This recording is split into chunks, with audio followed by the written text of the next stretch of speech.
Oke, Assalamualaikum warahmatullahi wabarakatuh. Untuk mata kuliah interaksi manusia dan komputer, untuk pertemuan 11 hari ini kita akan membahas mengenai mendesain window. Ya.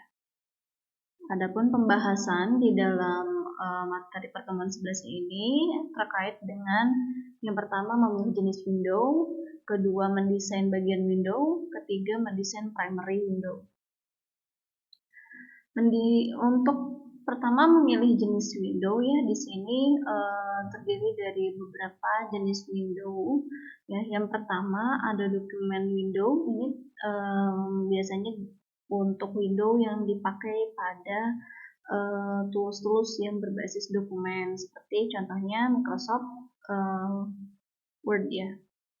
Yang kedua, application window. Ini jendela atau window. Untuk yang application window ini dia lebih spesifiknya yang dipergunakan untuk ini ya, untuk tools aplikasi ya, aplikasi atau program. Dan di sini dicontohkan untuk application window-nya itu untuk aplikasi pengolahan data akuntansi. Itu aplikasi window-nya ini di sini yang diambil contoh adalah aplikasi MyYob Accounting.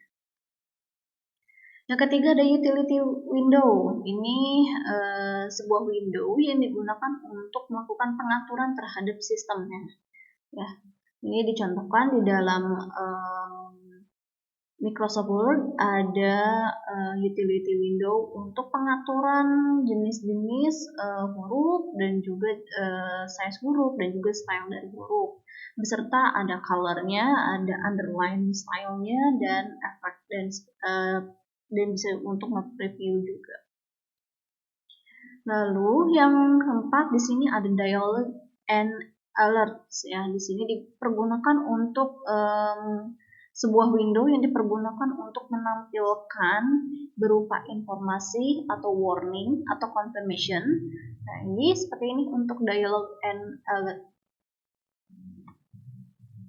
Nah, di sini untuk mendesain bagian window ya, di sini bisa kita contohkan ini untuk berbagai macam tampilan-tampilan window ya. Ada tampilan window XP, tampilan Windows Classic, tampilan window for Linux, ini beda-beda untuk jenis tampilannya. Lalu untuk pin design title, nah di dalam setiap window sebaiknya diberi judul atau title ya.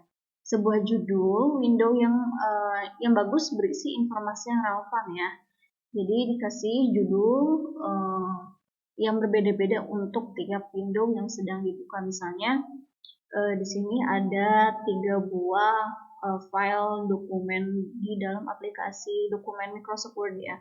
Nah, di sini kan untuk title dari si window tersebut ini masih menggunakan title standar dari toolsnya ya.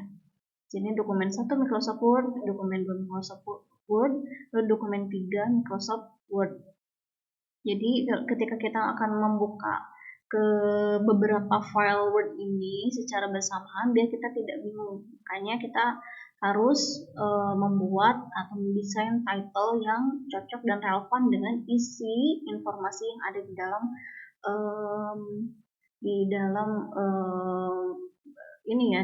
dalam aplikasi yang dibuka, di dalam window yang dibuka.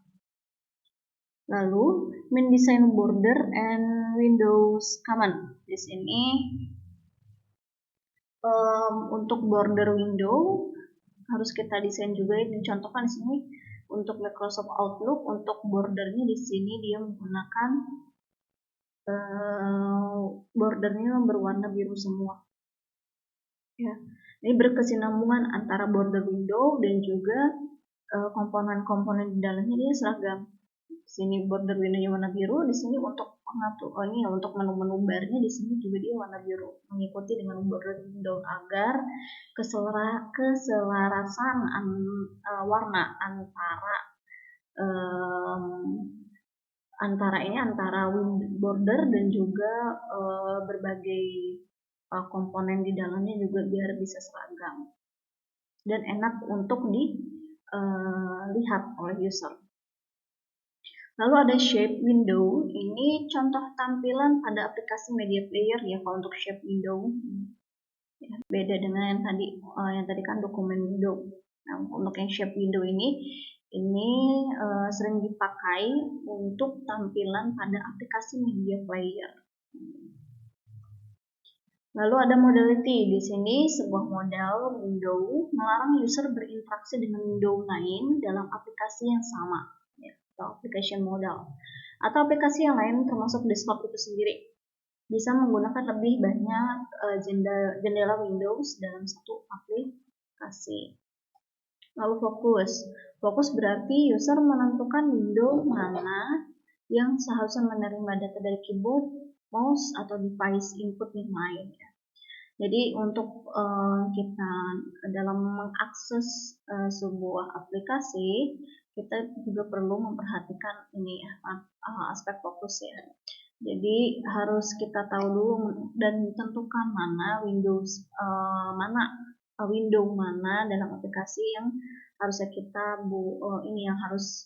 yang harusnya menerima data dari keyboard, mouse, atau device input yang lain. Nah, contoh mekanisme dalam fokus pada window untuk di aplikasi.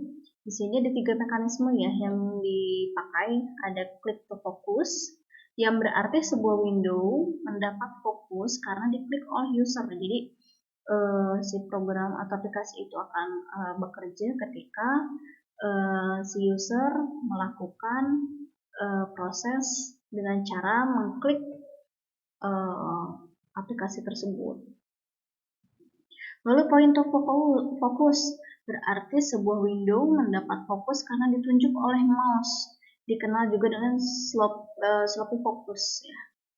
Lalu ada keyboard focus, berarti sebuah window mendapat fokus karena dipilih user menggunakan shortcut keyboard seperti alternate ditambah dengan penekanan tombol tab ya.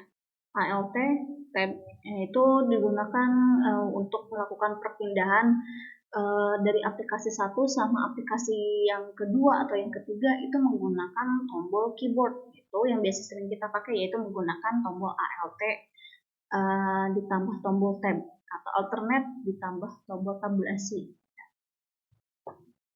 Nah, mendesain primary window umumnya merepresentasikan data user seperti dokumen teks pada aplikasi word processor, gambar pada aplikasi pengolah gambar, spreadsheet pada aplikasi seperti Excel dan sebagainya. Normalnya primary window mempunyai sebuah border, sebuah menu bar, dan sebuah status bar, dan mungkin juga mempunyai satu atau lebih dari toolbar. Nah, dalam mendesain title juga kita harus memperhatikan beberapa aspek di sini ya. Misalnya dalam mendesain title, contohnya untuk di aplikasi Word itu title standarnya adalah yang seperti dokumen 1, strip Microsoft Word. Kalau Microsoft Excel, di sini Microsoft Excel strip book 1. Lalu untuk Microsoft Project, di sini Microsoft Project strip project 1. Aplikasi yang menyebutkan extension file ya. Nah, di sini beberapa aplikasi di dalam title-nya biasanya mencantumkan juga ekstensi dari si aplikasi tersebut ya. Contohnya aplikasi Adobe Reader. Adobe Reader itu untuk di title biasanya menggunakan format seperti ini, Adobe Reader strip dokumen.pdf. Lalu kalau misalnya aplikasi Macromedia Dreamweaver 8, untuk title-nya biasanya menggunakan menggunakan format seperti ini. Nama aplikasinya Macromedia Dreamweaver 8, lalu dikasih strip lagi ada ini pencantuman untitled strip 1 XHTML. Nah, di sini untitled strip ini adalah filenya, itu file pertama dengan tipe atau ekstensi filenya yang digunakan adalah XHTML. Lalu untuk di dalam aplikasi yang title-nya yang menyertakan informasi penting lainnya, misalnya menggunakan aplikasi Macromedia Fireworks 8. Nah, Macromedia untuk di contoh title pada aplikasi Macromedia Fireworks 8 ini biasanya menggunakan format seperti ini, Macromedia Fireworks 8 strip untitled strip 1.png at 50. 50% ya. Ada aplikasi yang tidak berbasis dokumen, contohnya kayak kalkulator, noten antivirus, ini title-nya juga nggak ada, ini ya, tidak ada. Aplikasi yang memberikan keterangan tambahan sehubungan dengan status aplikasi, misalnya aplikasi address book, ya. Ada untuk contoh title-nya adalah address book, main identity, lalu MySQL query browser. Di sini title-nya MySQL query browser strip, dia berada di kondisi di dalam root, lalu di dalam alamat localhost dengan portnya itu adalah 3306. Nah, ini kondisi, ya, memberikan statusnya dia ada di mana. Ini kalau untuk yang 5SQL ini, saya ulangi lagi, ini berarti di sini statusnya MySQL yang kita buka itu berada di hak akses root, lalu berada di localhost titik 2 3306, berarti kita statusnya berada di port 3306. Lalu untuk window common, pada primary window mempunyai beberapa perintah yang terdapat pada control box-nya ya. Jadi di sini biasanya untuk control box yang biasa digunakan untuk beberapa aplikasi ya, ada close, ada maximize, minimize, dan restore down. Nah, hubungan dengan dokumen dan window di sini dibagi jadi 3 bagian, yaitu yang pertama SDI atau Single Document Interface. Nah, aplikasi Single Document Interface ini menempatkan masing-masing dokumen pada sebuah primary window sendiri. Ya. Jadi tiap-tiap dokumen terasa sebagai sebuah aplikasi yang berdiri sendiri. Contohnya adalah ini.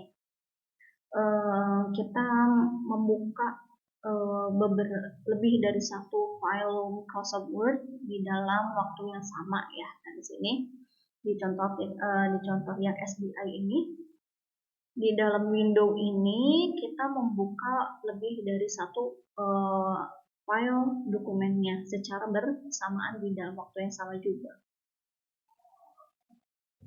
Lalu ada CSDI. Di sini aplikasi yang ruangnya untuk menu tidak cukup untuk masing-masing dokumen yang terbuka, sehingga tampak pada primary window yang hanya terdiri dari menu, sedangkan primary window lainnya berisi dokumen, di mana dokumen tersebut dikontrol melalui primary window control yang berisi menu. Contohnya ini, aplikasi CSDI adalah Gym. Aplikasi di Gym di sini dia numpuk ya, antara untuk pengaturan teks, lalu ada tampilan untuk pengaturan atau tempat komponen-komponen berada, lalu ada pengaturan yang lainnya di dalam satu jendela yang sama. Dia bertumpuk kalau untuk CSDI. Lalu ada juga MDI, di sini multiple document interface. Untuk tampilan MDI ini digunakan untuk menampilkan beberapa dokumen dalam window tunggal. Window ini dapat menggunakan pen, tab, atau menampilkan lebih dari satu sekaligus. Contoh aplikasi MDI adalah Macromedia Flash MX. Nah, di sini satu aplikasi, di sini kita bisa membuka lebih dari satu file pekerjaan kita. Nah, di sini ada Untitled 1, Untitled 2, Untitled 3, dan 4 dalam satu window aplikasi yang sama. Mendesain utility window, ada instant apply. Di sini window yang mengizinkan user mengubah nilai atau setting terhadap properti atau preference, update nilai-nilai atau setting akan serta-merta membuat perubahan pada window itu sendiri. Nah, untuk instant apply ini contohnya adalah pada menu customize pada Microsoft Word ya. Misalnya kita ingin melakukan pengaturan terhadap formatting, lalu untuk melakukan perubahan terhadap drawing. Ini untuk contoh instant apply. Lalu ada explicit apply. Di sini window yang dapat mengubah suatu nilai-nilai dengan secara eksplisit. Ciri khas explicit apply yaitu mempunyai 3 buah button ya. Untuk yang explicit apply di sini Di sini sudah ada ketentuannya. Di sini dia memiliki ciri khusus yaitu mempunyai 3 button di dalam tampilan window explicit apply-nya. Ya. Yang pertama ada tombol apply, cancel, dan OK. Nah ini contoh explicit apply ya. Dalam komputer atau laptop kita dalam pengaturan display properties. Di sini misalnya. Di sini ketika kita akan melakukan pengaturan resolusi atau pengaturan kualitas gambar, di sini ada disediakan 3 buah tombol untuk pengaturan dari display propertiesnya ya. Ketika kita akan oke, kita berarti mengokekan pengaturan yang akan kita pakai, lalu kita apply itu kita terapkan untuk keseluruhan sistem. Kalau cancel berarti untuk membatalkan settingan yang sudah dilakukan. Lalu ada property window, adalah tempat user yang dapat melihat dan mengubah karakteristik sebuah objek seperti dokumen, file, atau aplikasi. Contoh properti window ya di sini pada Microsoft Word di sini.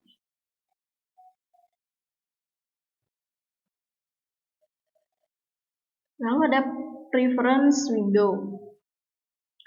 Preference window ini merupakan window yang digunakan sebagai tempat user dapat memodifikasi tampilan window maupun tingkah lakunya ya. Contohnya adalah pada menu option pada Microsoft Word ya. Jadi di sini untuk pengaturan apakah pada saat kita mau print dan juga tampilannya akan berubah menjadi web layout, ini seperti apa pengaturannya. Dia akan mempengaruhi pada settingan pada saat print. Jadi karakteristik atau ini ya tingkah laku dari tampilan window-nya ini kita setting. Di sini menggunakan preference window di dalam contoh di sini. Untuk menu option, di sini termasuk klasifikasi preference window. Ada toolbox di sini window untuk mengakses sekumpulan aksi maupun toggle dengan tampilan toolbar kecil seperti button. Di sini toolbox di sini dicontohkan toolbox pada VB 6.0 ya. Di sini sebuah window yang digunakan untuk menampung kumpulan-kumpulan komponen di dalam sebuah aplikasi. Lalu ada toolbox categories. Nah, di sini pembedanya dengan toolbox di sini. Kalau untuk toolbox di sini campuran ya, semua komponen dijadikan satu di sini. Beda dengan yang toolbox categories. Di sini toolbox categories sebuah toolbox yang sudah dikelompokkan berdasarkan fungsinya. Jadi di sini untuk komponen yang fungsinya untuk nge-view berarti hanya komponen-komponen ini. Komponen dengan icon atau simbol ini ya, simbol kaca pembesar dan juga simbol simbol jari ya. Nah, di sini digunakan untuk melakukan view terhadap objek. Jadi ini di sini berdasarkan kategori dan komponen-komponen itu sendiri. Untuk pewarnaan misalnya di sini ada simbol palet, lalu di sini ada simbol pensil ya. Digunakan untuk melakukan pengaturan warna. Lalu mendesain alert di sini, alert menyediakan informasi tentang keadaan sebuah sistem aplikasi atau menanyakan informasi penting tentang proses selanjutnya dari sebuah task khusus. Di sini alert text terdiri dari 2 jenis. Yang pertama primary text ini menyediakan informasi singkat atau usulan tindakan kepada user yang terdiri dari satu kalimat. Jadi di dalam alertnya untuk primary text itu dia biasanya kata-katanya lebih sedikit dan juga lebih padat dan juga singkat. Lalu ada D2 yang secondary text. Di sini menyediakan informasi yang lebih detail tentang problem atau anjuran tindakan kepada user. Biasanya alert di sini kata-kata yang yang jenisnya secondary text. Untuk kata-kata di dalam alertnya itu dia lebih rinci, lebih spesifik ketimbang menggunakan yang primary text. Lalu ada alert button di sini menyediakan tombol persetujuan untuk melakukan alert atau melakukan tindakan selanjutnya berdasarkan informasi pada primary text-nya. Di sini untuk button yang biasa ada di dalam alert, di sini ada cancel, help, yes, no, save, abort, dan sebagainya. Lalu dalam pembuatan alert di sini kita juga harus memperhatikan beberapa aspeknya. Di sini ada aspek spacing and positioning-nya. Di sini ada beberapa poin untuk pedoman pembuatan alert itu sendiri ya. Yang pertama, border mengelilingi semua sisi alert. Di sini border ya, di dalam sisi inboxnya dia dikelilingi dengan border warna biru. Lalu spasi antara icon dan teks adalah sebesar 12 pixel ya. Jadi antara icon gambar dengan teks di sini dia ada aturannya sendiri ya, ukurannya itu adalah 12 pixel spasinya. Lalu spasi horizontal antar button adalah 6 pixel ya. Jadi antar button ini, button cancel dan button trigger meltdown itu jaraknya hanya 6 pixel saja spasinya. Lalu spasi di bawah baik primary text maupun secondary text adalah 24 pixel. Ini spasinya 12 pixel, 24 pixel. Selanjutnya ada information alert. Digunakan untuk memberitahukan sebuah informasi kepada user sebelum melanjutkan aksinya atau menampilkan informasi dulu yang memang diminta oleh user. Misalnya tampilan di sini, you have an appointment with Mr. Hadil Fuad in 30 minutes. Nah di sini kalau misalnya kita ingin melakukan langkah selanjutnya, kita perlu mengklik sebuah tombol OK. Kalau misalnya kita ingin melakukan aksi dari appointment ini. Selanjutnya ada error alert ya, digunakan untuk menampilkan peringatan error saat operasi yang diminta tidak dapat dilakukan secara lengkap. Misalnya ketika kita ingin mengecek atau meng-cross-check errornya, di sini ada keterangan error alertnya atau peringatan errornya itu apa? Akankah kita meneruskan untuk mengecek error-error yang ada di dalam aplikasinya? Jika yes, berarti kita akan lanjut. Kalau no, berarti tidak kita lanjutkan untuk penyelesaian dari informasi alert di sini. Lalu ada confirmation alert. Di sini melakukan konfirmasi ketika user ingin menghapus datanya atau melakukan aktivitas yang menimbulkan resiko.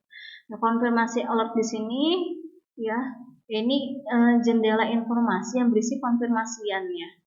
Kalau misalnya kita lanjutkan konfirmasi ini, berarti akan ada resiko yang timbul. Misalnya dicontohkan confirmation untuk file delete ya, konfirmasi untuk penghapusan file. Pasti pada saat kalian menghapus sebuah file atau dokumen, pasti ada keterangannya ya. Apakah yakin ingin membuang atau menghapus file ini? Yes atau no? Ketika yes, berarti file tersebut terhapus. Kalau tidak, berarti file tersebut masih tetap tersimpan. Lalu ada save confirmation alert. Di sini digunakan untuk membantu user agar tidak kehilangan dokumen atau perubahan pada dokumen ketika menutup aplikasi. Contohnya di sini untuk menyimpan sebuah file dari Microsoft Word, Microsoft Office Word-nya, ketika kita klik yes, maka file tersebut akan menyimpan hasil perubahan informasi yang telah kita kerjakan. Kalau no, berarti tidak kita simpan perubahannya. Kalau cancel, berarti kita kembali lagi ke kalau cancel berarti kita hanya mereset saja, mereset pengerjaan kita. Lalu ada authentication alert. Di sini digunakan untuk untuk memaksa user memasukkan informasi yang diperlukan untuk dapat mengakses informasi lebih lanjut. Misalnya pada saat kalian input data-data untuk login ke aplikasi tertentu, pasti kita harus memasukkan data username dan juga password ya. Setelah itu klik OK. Nah, di sini untuk autentikasi pada suatu aplikasi. Ya. Jadi kita harus isi dulu beberapa data-data ini untuk melanjutkan akses informasi ke tahap selanjutnya. Kalau yang di sini yang sebelah kanannya, di sini authentication alert pada Linux. Ketika kita akan mengakses ini, menu yang ada di keterangan di sini, kita harus isikan juga passwordnya ya untuk kita autentikasi. Apakah betul atau tidak passwordnya? Jika passwordnya betul, maka kita bisa mengakses informasi lebih lanjut lagi. Dan di sini untuk mendesain di dialog box, nah di sini untuk dialog box itu sendiri apa? Di sini merupakan sebuah kotak dialog ya, yang menyediakan pertukaran informasi atau dialog antara user dan aplikasi. Ya. Di sini merupakan sebuah tools yang digunakan untuk komunikasi antara user dengan sistem yang ada di dalam komputernya.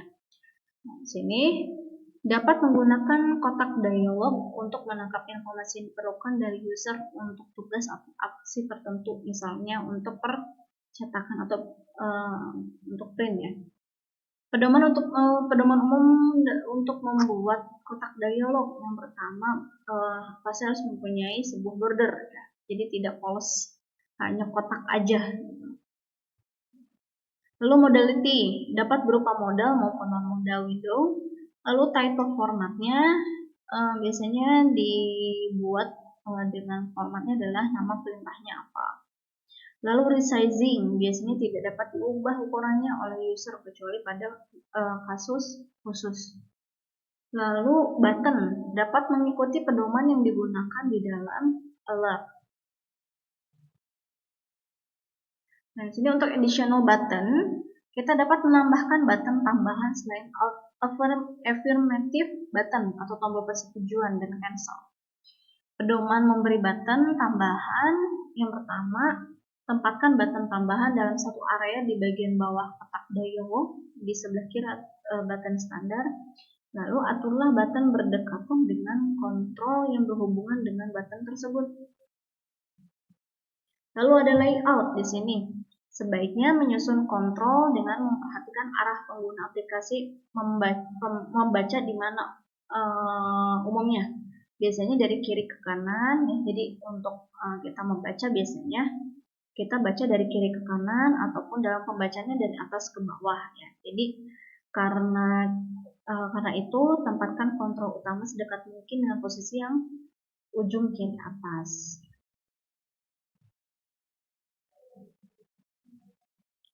Nah, sini contoh pada Macromedia Flex MX ya.